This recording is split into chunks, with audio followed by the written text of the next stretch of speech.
ॐ आत्मने नमः। ॐ आत्मने नमः।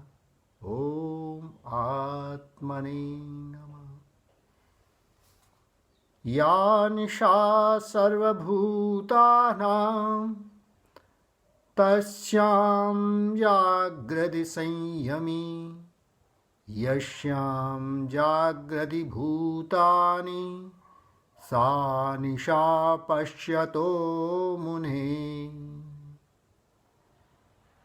जब सोए संसार सब संयम योगी जाग। जब जागे संसार सब तब सो मुनिवर सोए। श्री भगवान भगवत गीता के दूसरे अध्याय में योगी की तुरीयावस्था को बहुत ही सरल और स्पष्ट ढंग से बताते हैं।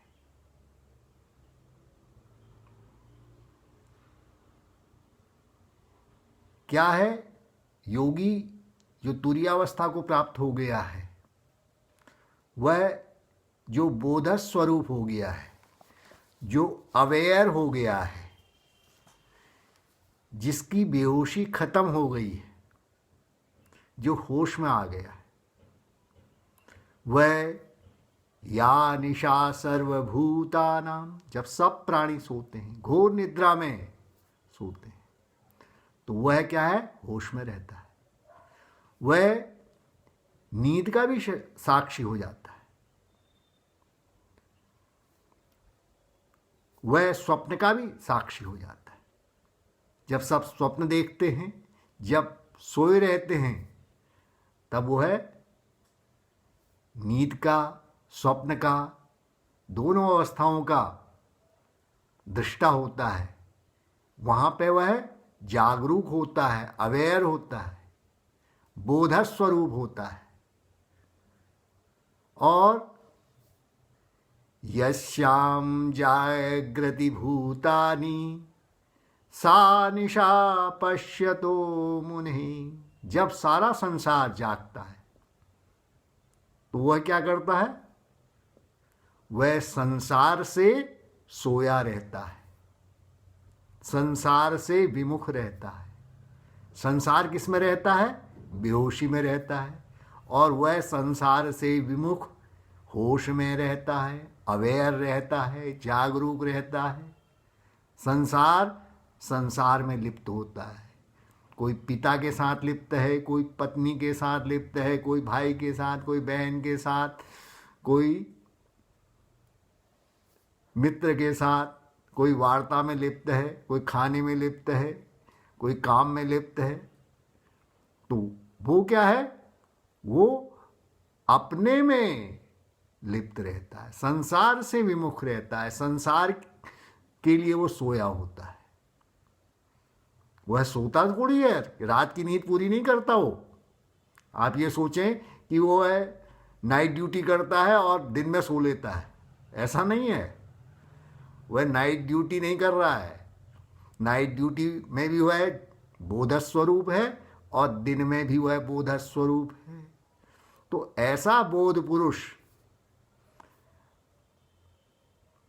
पति पत्नी, माता पिता, पुत्र,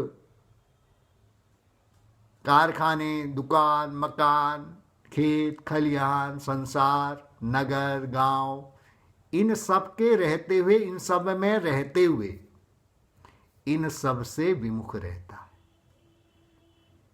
जब सारे संसार के प्राणी इन सब में लिप्त रहते हैं, वृत्तियों में भिन्न भिन्न वृत्तियों में रहते हैं, या तो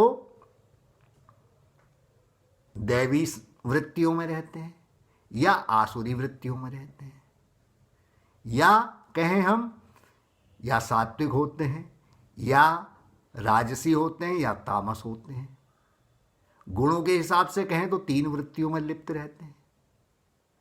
अगर महर्षि पतंजलि के आधार पर कहें तो कुछ क्लिष्ट वृत्तियों में रहते हैं, कुछ अक्लिष्ट वृत्तियों में रहते हैं। तो संसार के प्राणी जिस किसी भी वृत्ति में रहते हो वो होश में रहता है, वो किसी भी वृत्ति में नहीं रहता। वह आता जाता विचारों को देखता है। गुणा गुणेषु वर्तन्ते, प्रकृति के गुण क्या है? स्वयं अपने आप गुणों में वर्त रहे हैं। तो उसकी स्थिति क्या है? कैसी हो जाती है? वो शांत हो जाता है। जो समस्त समय होश में रहता है वो कैसा होता है? नदी नदों से भरता हुआ भी समुद्र जो है स्थिर सुप्रतिष्ठित, त्यों काम सारे जिसमें समाये, पाता वही शांति न काम कामी। जो रात दिन काम में लगा हुआ है, जो अनेक कामनाओं से ग्रस्त है, ऐसा व्यक्ति कभी शांति नहीं प्राप्त कर सकता, कभी बोध नहीं प्राप्त कर सकता, कभी ज्ञान प्राप्त नहीं कर सकता। बोध वही प्राप्त कर सकता है जो अक्रिय हो गया है, जिसके कर्म केवल ईश्वर के लिए होते हैं और जिसके अंदर कोई सांसारिक कामना नहीं है। ऐसा व्यक्ति ही होश में रह सकता है। वह केवल अपने या संसार के समस्त कार्यों को निर्लिप्त भाव से देखता है। वह किसी भी कार्य में या संसार में किसी भी व्यक्ति से आसक्त नहीं होता। ऐसा नहीं है कि वो किसी से वार्ता नहीं करता या कहीं वो काम नहीं करता। वो खाता भी है, पीता भी है, काम भी करता है, सबके साथ रहता है, वार्ता भी करता है, दूसरे की सुनता भी है, अपनी सुनाता भी है। परंतु इन सब को वह देखते हुए करता है, अवेयर रहता है, हर समय जागरूक रहता है। बुद्ध के जीवन की एक छोटी सी कथा आती है। बुद्ध और आनंद भ्रमण कर रहे थे। एकाएक बुद्ध बोले, आनंद आज बड़ी भारी गलती हो गई। मैं क्या हुआ? उन्होंने कहा, मेरे गाल में एक मक्खी बैठी थी और मैंने उड़ा दी। उनका उड़ा दी तो कौन सी बात हो गई, सभी उड़ाते हैं, आपने भी उड़ा दी। उनका नहीं, मैंने बेहोशी की हालत में उड़ा दी, मुझे होश नहीं रहा। मुझे ये होश होना चाहिए था कि मक्खी बैठी है, मुझे इसको यहाँ से उड़ाना है, हाथ मुझे ऊपर उठाना है और हाथ से इसको यहाँ से भगाना है। तो ये हर क्षण का भाव रहना चाहिए। जिस व्यक्ति में यह भाव रहता है, जो 24 घंटे बोध में रहता है, जागरूक रहता, अवेयर रहता है, वह तुरीयावस्था को प्राप्त होता है। और ऐसा व्यक्ति अपनी जागृति का, स्वप्न का और सुषुप्ति का साक्षी हो जाता है। और ऐसा ही व्यक्ति अपनी मृत्यु का भी साक्षी हो जाता है, मृत्यु और जन्म के बीच की अवस्था का भी साक्षी होता है, और वह अपने जन्म का भी साक्षी हो जाता है। परंतु अभी वो प्रकृति के बंधन से मुक्त नहीं होता, इसलिए वो जाता है, आता है।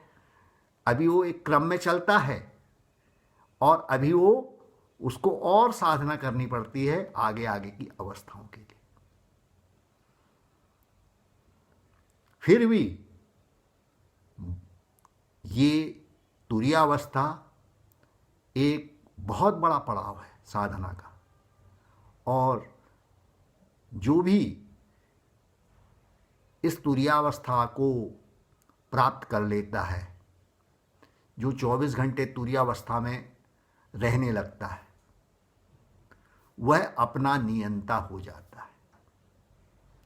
हरि ओम तत्सत।